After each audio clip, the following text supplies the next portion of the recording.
స్నేహితుల బెడద.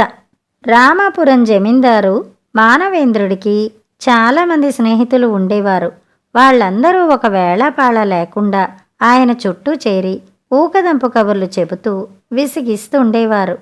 వాళ్ళ ధోరణి చిరాకు కలిగిస్తున్నా చెబితే నొచ్చుకుంటారేమోనని జమీందారు సహిస్తూ వస్తున్నాడు. రాను రాను జమీందారు సహనం సన్నగిల్లుతున్నది. ఒకనాడు ఆయన దివాను దివాకరుణ్ణి పిలిచి సమస్య వివరించి పరిష్కారం ఏదైనా చూడమన్నాడు. దివాను సరేనన్నాడు. ఆ మన్నాడు మానవేంద్రుడు యథాప్రకారం స్నేహితుల మధ్య ఉండగా మల్లుపంచ తెల్లటి లాల్చీ ధరించిన ఒక పెద్ద మనిషి దర్బారు మండపంలో ప్రవేశించాడు.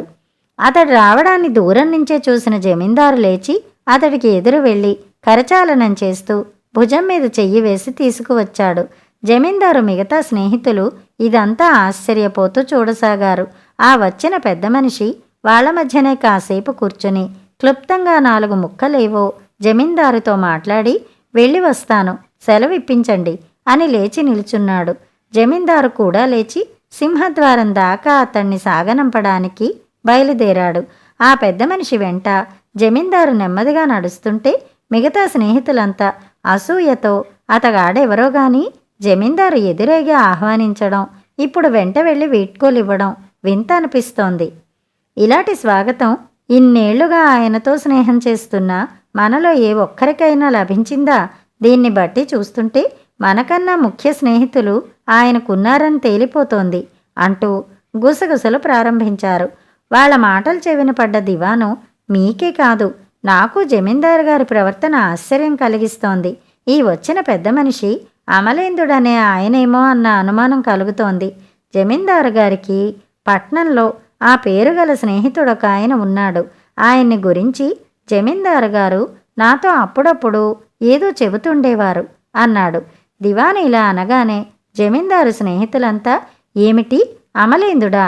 ఆయన పేరు మేమేనాడో వినలేదే. సరే, ఇంతకు ఆయన్ని గురించి జమీందారు గారు ఏమనేవారు అని అడిగారు ఏకకంఠంతో.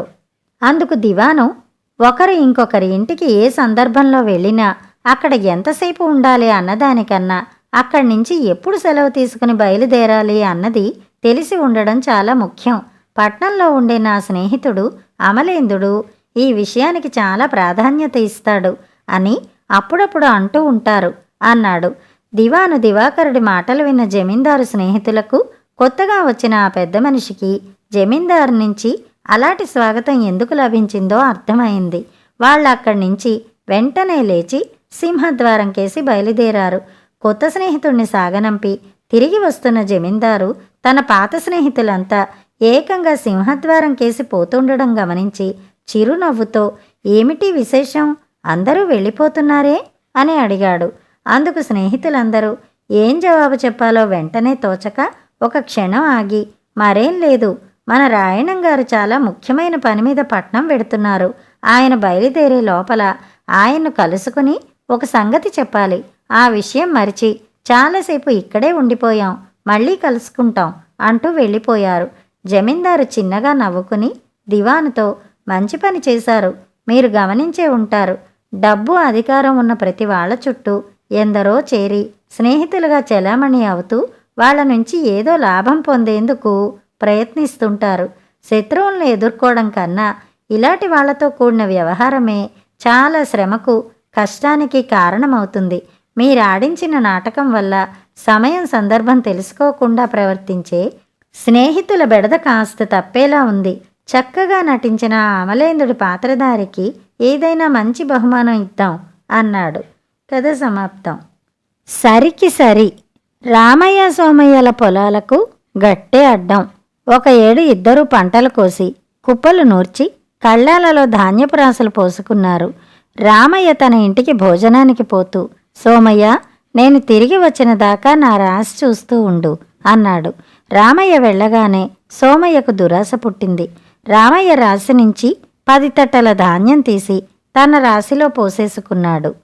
రామయ్య తిరిగి వచ్చి, సోమయ్య, నా రాశి తరిగినట్టు కనబడుతుందే అన్నాడు. పిట్ట గుంపులు వచ్చి తినిపోయాయి అన్నాడు సోమయ్య. పిట్టల్ని తోలకపోయావా అన్నాడు రామయ్య.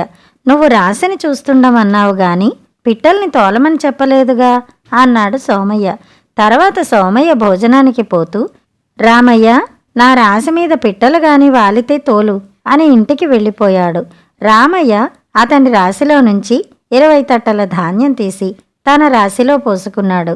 నా రాశి తరిగినట్టు కనపడుతుందే రామయ్య అన్నాడు సోమయ్య తిరిగి వచ్చి. సుడిగాలి వచ్చి ఎగరగట్టుకుపోయింది, ఏం చెయ్యను అన్నాడు రామయ్య. కథ సమాప్తం. కథలు కంచికి, మనం ఇంటికి.